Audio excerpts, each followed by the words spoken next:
Okay, now, not everybody feels comfortable with the X-Acto blade and the fact that it can go outside of the area that you want. So I bought a pin vise. Is everyone familiar with what a pin vise is?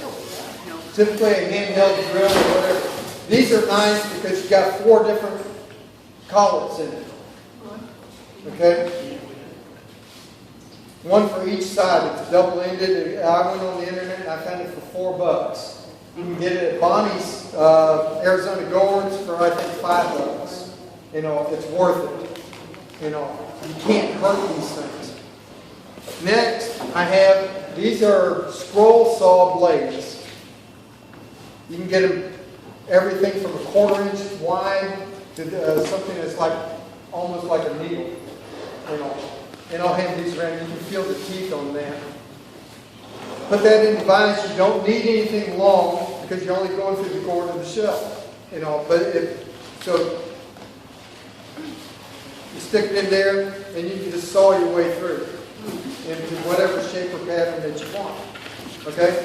Now, when I originally said I'd do this, I thought I was going to be doing 1 or 2 little groups and give you all, and you still can come up after the demo and you can feel what it's like to saw through here.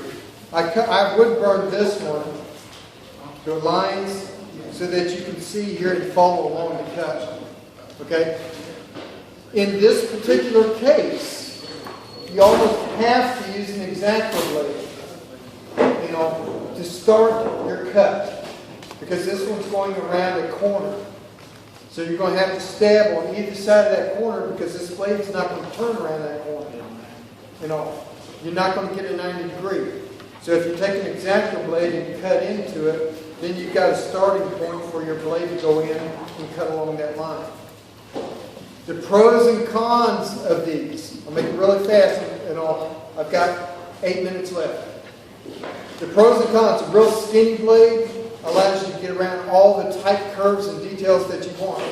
The downside is if you're cutting a straight line, this skinny blade, you go off to this side and go off to this side real quick. You know, it's real easy to get off of your line. For freehand work, you can't beat it. You know, for this kind of delicate work going around in the scroll, this is the way to go instead of a motorized jigsaw cutter. Motorized, it wants to run with you. Okay? And you're going around a tight curve and coil and stuff unless you're really good at it, and I'm not there yet, you know, I go with the handheld. Okay? Do you normally wood burn it to keep it from wandering? This is one you see here. This is the very first one I did. So if there's a rhyme, reason, or whatever, it's all about experimenting. Fix it is what he always glue and fix and spray. I'll fix it in? Okay.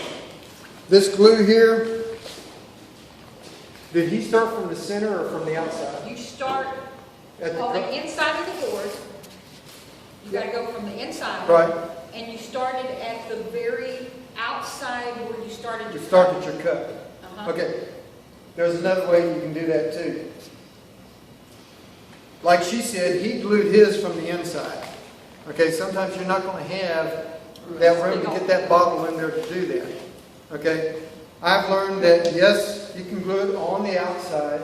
It's still going to work. It's still going to hold it. Bear in mind that you're going to probably, depending on what kind of finish you put on there, you can take like a needle file and you can file off the excess glue. And later on, y'all come up and take a close look at that.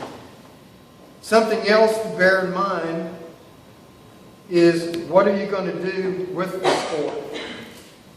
You know, and the reason I say that is this side here is not sanded. It's just cleaned and rubbed down real good. This side here was sanded. I did that for a patch because I wanted to show how good, you know, if you've got sandpaper, you get it out, you get a really nice finish. If you're going to do this kind of cut, do your sanding and preparation ahead of time before you do that cut. You're going to have a hard time trying to sand that down and get it to the same way. The other thing about this type of cutting, and I'm going to glue it here in a second. It's great. I like it, and I don't even know the things I'm going to do yet. But how many of y'all want to make luminaires? lampshades, things like that. This is perfect for that kind of thing. You can do your filigree work. You can do this, and when you bring that spiral out, just that cut line alone allows that light to come through and enhance your spiral. With the dimension, it even adds more depth to it. You know, so if you're looking along, doing something along that line, it's great for that kind of thing. Okay, gluing. About 4.5 minutes. Okay, if you use a Dremel, your cut is going to get wide, and the further along you glue, your hole and space is going to get wider. Okay? With a skinny little knife or knife blade, your cut is... The deal is you're not going to be able to glue it all the way around. Okay? Because you just cut a gap in there, so if you glued it all the way around here, now you're going to have too big of a gap on this side to glue. I only used one glue dot or dab of glue for this whole thing on each level. I don't know how far you glued yours.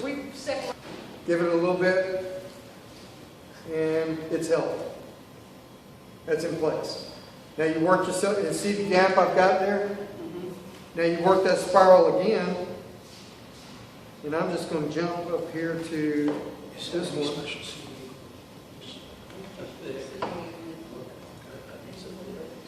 Now, what I could do, actually, what's going to happen is if I glue that there, I've just maintained the same level as I did down below. I want mine to project a little bit further, like I did on this one. See the height I got on that? So what I'll do is I'll take this next one at the top,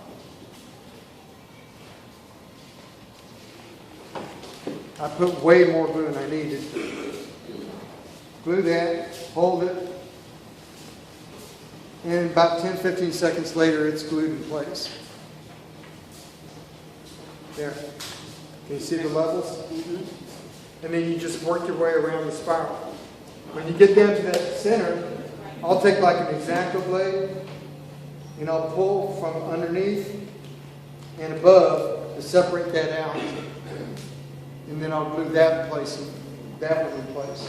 Yes? Could you possibly use real thin toothpicks? I'm getting the height that I want for it.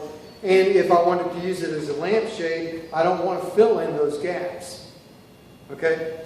Another thing this is good for those of you that add on or put embellishments on, this kind of thing works because you've got the same finish here as you would otherwise. If you're adding an embellishment, you've got to get the underside of that cut the exact curve as you got here in order to make it match. Otherwise, you got gaps. Okay? And some gourds are just gorgeous, absolutely gorgeous when you sand them, and you want to maintain that all the way around, but you want to get it level. Okay, you notice I came out on this. Nothing says that you can't go in.